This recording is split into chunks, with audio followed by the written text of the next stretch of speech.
Let's talk about what the environment's going to be like in 2040.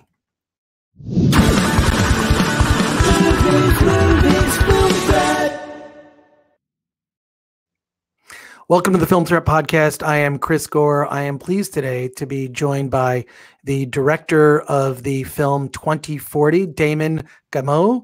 Thank you for joining us on the Film Threat Podcast. Hello, Chris. Lovely to be here. Thanks for having me. Well, I have seen my share of environmental documentaries, and they're all doom and gloom. I mean, with all due respect to Al Gore and Inconvenient Truth, and then part two, it really paints a hopeless picture. And what I love so much about your film, I watched it twice, by the way, is how hopeful it is, how there's a purpose behind it. You know, you're a part of the documentary in the sense that what is the world you're going to leave your now young daughter? What's it going to be like 20 years from now in the year 2040? What things are people doing around the world to address all the issues that we face to deal with our environment? And you do it in such a brilliant, hopeful way. And if I might, I know I'm talking too much, I know, but I'm very excited about this film. You present it in such an entertaining way. It's really, parts of it are very funny. The way you include yourself and sort of an older version of yourself, what you might look like in 2040. The way you include like these, you include some animations that have people shrunk kind of tiny commenting. It just takes your traditional talking head interview and makes it really entertaining and funny. So how did you, before we actually talk about the issues brought up in the film, what made you want to deliver this kind of approach to telling, to dispensing this information? Because we've heard some of this information in movies before, but in the way you present it is so entertaining and dare I say fun. Yeah, well, it was basically born of feeling completely overwhelmed as a father about the future of my daughter. And I found myself halfway through an article. I was reading it about a bleaching event that happened in the coral reef, Great Barrier Reef in Australia in 2016. And I just found myself turning the page and reading an article on the next page. And I stopped and thought, why can't I finish that article? I mean, I care about these issues. I've got a daughter, but I just couldn't engage with that particular topic. And the more I looked into it, the more I sort of found a lot of psychology around that we have this window of tolerance, and there's only so much bad information that we can take before we shut down and we disengage and we feel paralyzed by it. And I think we've probably had, you know, understandably 25 years of pretty horrific information when it comes to our environment that people, or some people, are just, they don't know what to do about it. It's too existential. There's nothing tangible. There's no action about it. It just feels hopeless. So I just started exploring and finding some of the things that we could do about it. And the more I shifted my focus there, I suddenly felt my own spirits lift and my sense of optimism came back. Not a fanciful utopian optimism. I completely understand how massive the task is ahead of us. But I think as human beings, we are motivated by the hope of a better outcome. That's what gets us up in the morning. We're motivated by that. And yet we've used this shock dystopian narrative and graphs and data and endless logic about how bad things are to try and get people over the line. And we just, you know, that might have worked 20 years ago. But as we know, our news cycle now is saturated with these negative stories that I think we've got to be really strategic and think differently how we tell these stories. And what I wanted to show was what would it look like on the other side of this crisis if we got through it? That not framing this as fear or depravity or sacrifice, but actually that we can create a better world for our kids and for all of us and our communities. And I think that's where we are united, no matter what political side we take. We all want a better community. We want better, healthier food. We want a better future for our kids. So let's start using those stories to motivate people, get them excited. And again, why does it have to be serious and reverent and earnest? Why can't we use creativity and fun to tell stories? That's how we relate. And we've just got into habits where everyone's a bit serious. There's no authenticity anymore. We're all being a bit too dour with this stuff. And I get that because it is horrible. But I think we need to run the two narratives concurrently. You can sound the fire alarm. That's great. But you've also got to show people where the exits are. And that second part of the narrative has just been missing. So I hope that more people just start including that and showing the wonderful people that are doing great things out there, that if we scaled them up, we would fundamentally transform how we interact with all of our living systems. Well, it's interesting because your doc, in a way, it reminds me of John Krasinski's show Some Good News, right? Mm, mm, Which just sold to CBS as a TV. I think what's fun about your doc is it shows that there are things. It's not all dour news, that there are communities that are already using tools and creating new systems, whether it's how things are powered, how things are recycled. mhm, And you show one of the most amazing segments is you show, like, here's the home of the future. Here's what your daughter's home might be like and how it might function. And you use a lot of graphics to kind of these infographics to kind of explain things. I can't rave enough about this film.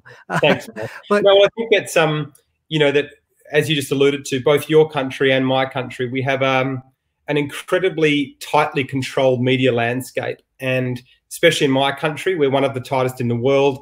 And all of the gatekeepers of that narrative have ties to the vested interests, the status quo, and they don't want to change.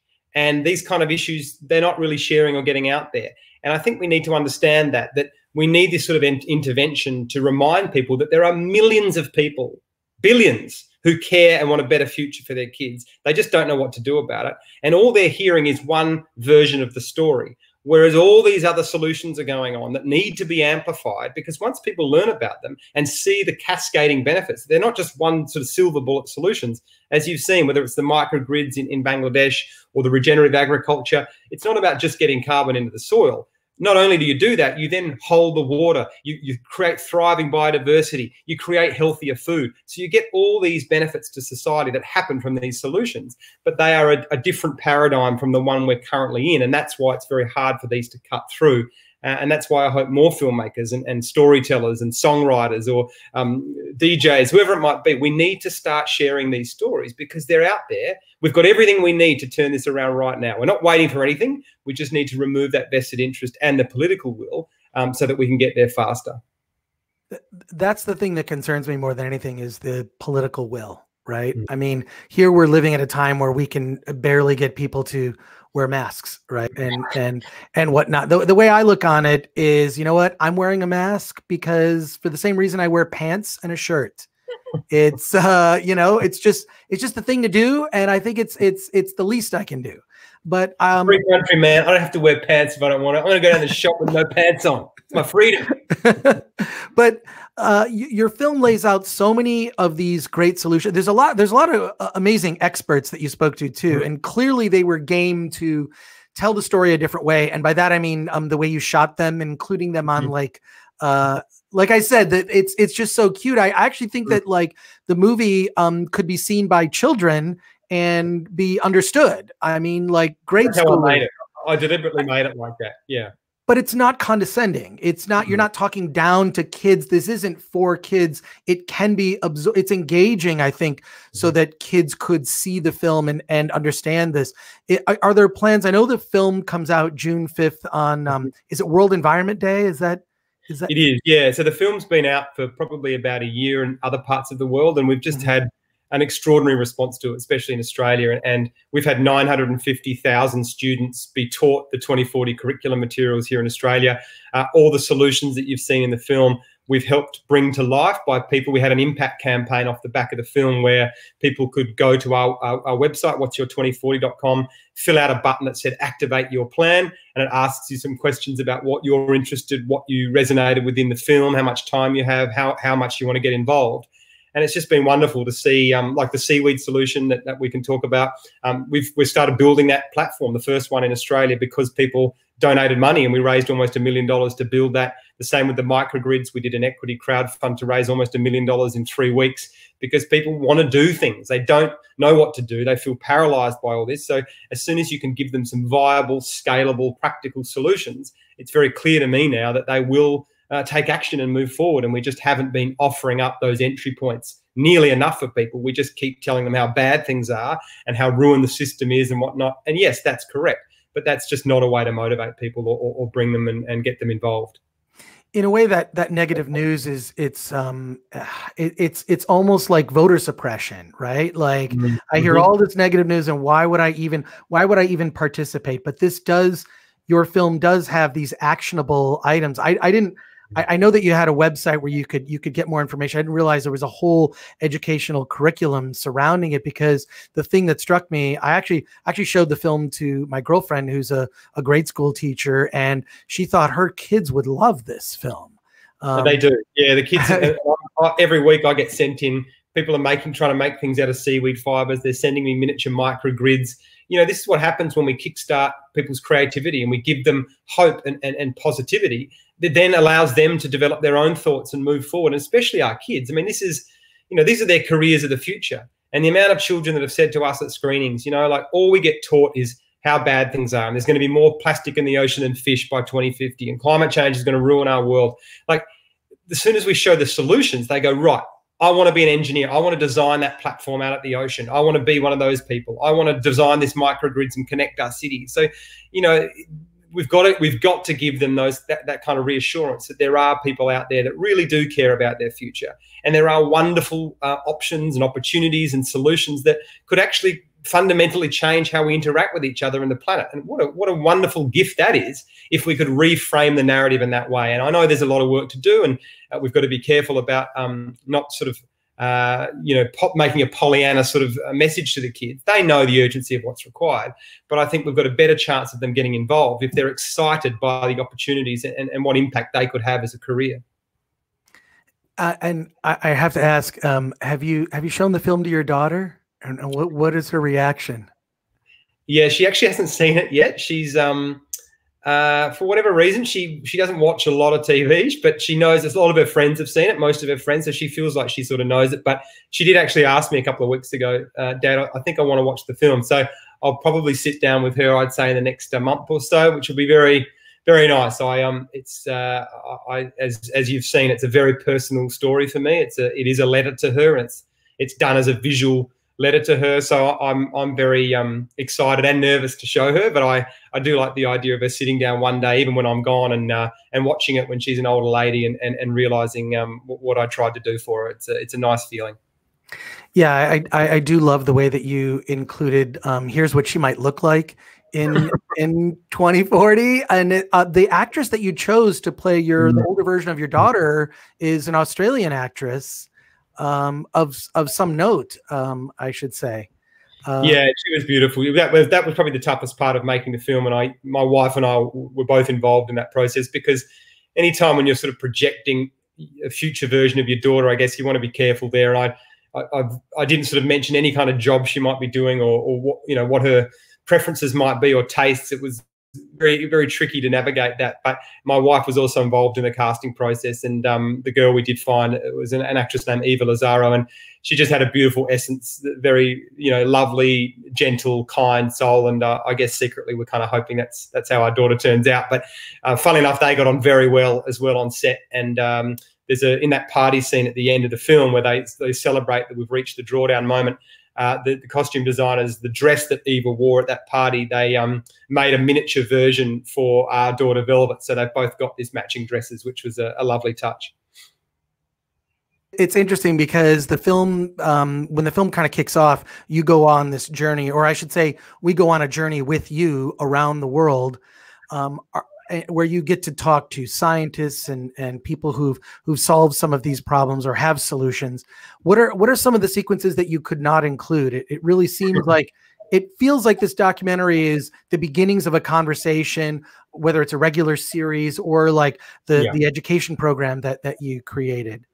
That's right. The film is a tiny part of a much larger ecosystem that we have developed now right across Australia, New Zealand, Europe. The film's been rolling out, and we're just getting incredible response from our action campaign and people getting involved, and we're hoping that happens now in the US and in China.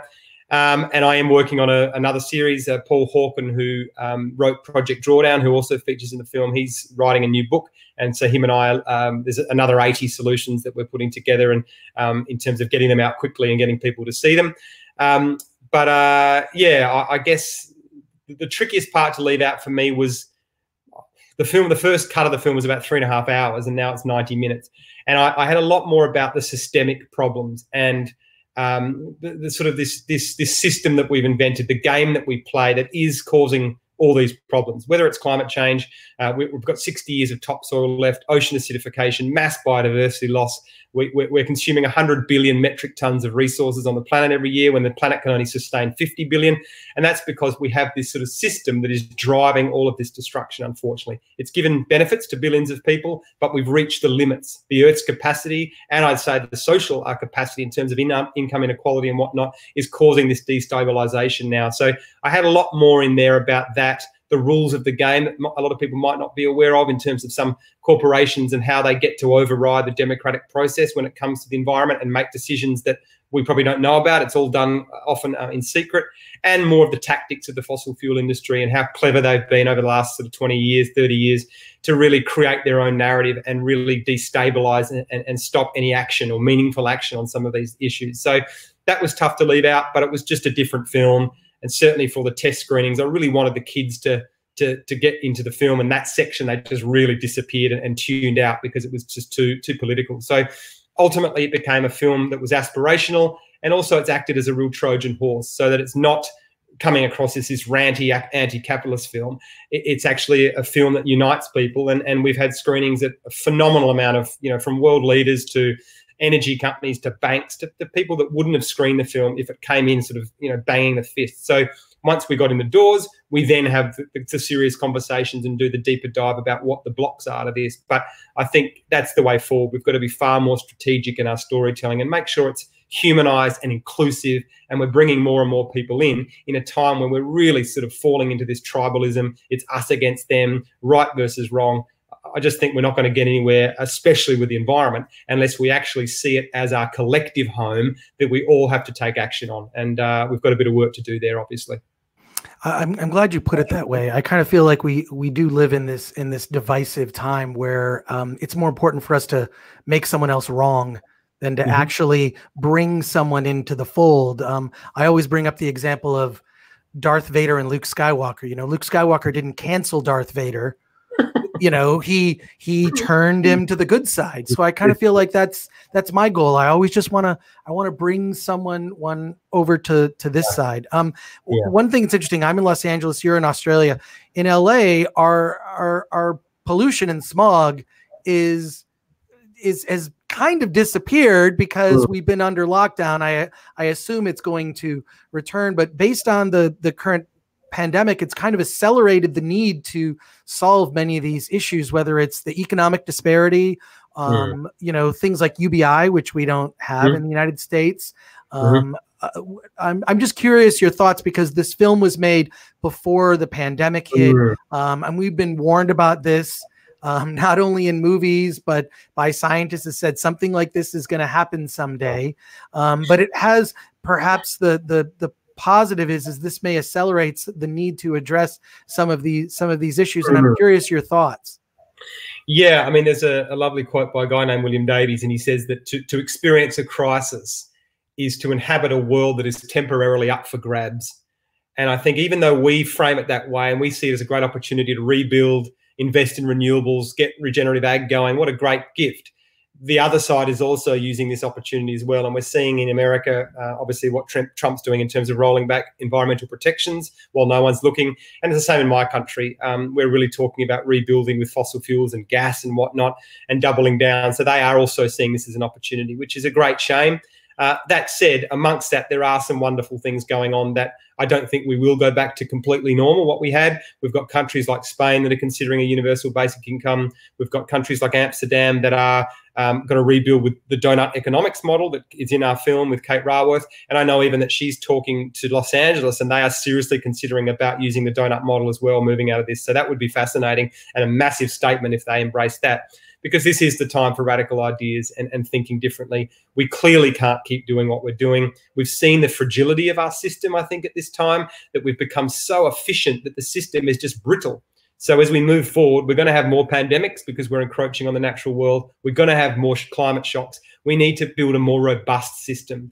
And I think that's this idea of creating resilience, more localized manufacturing or food or energy. We've got all that technology now.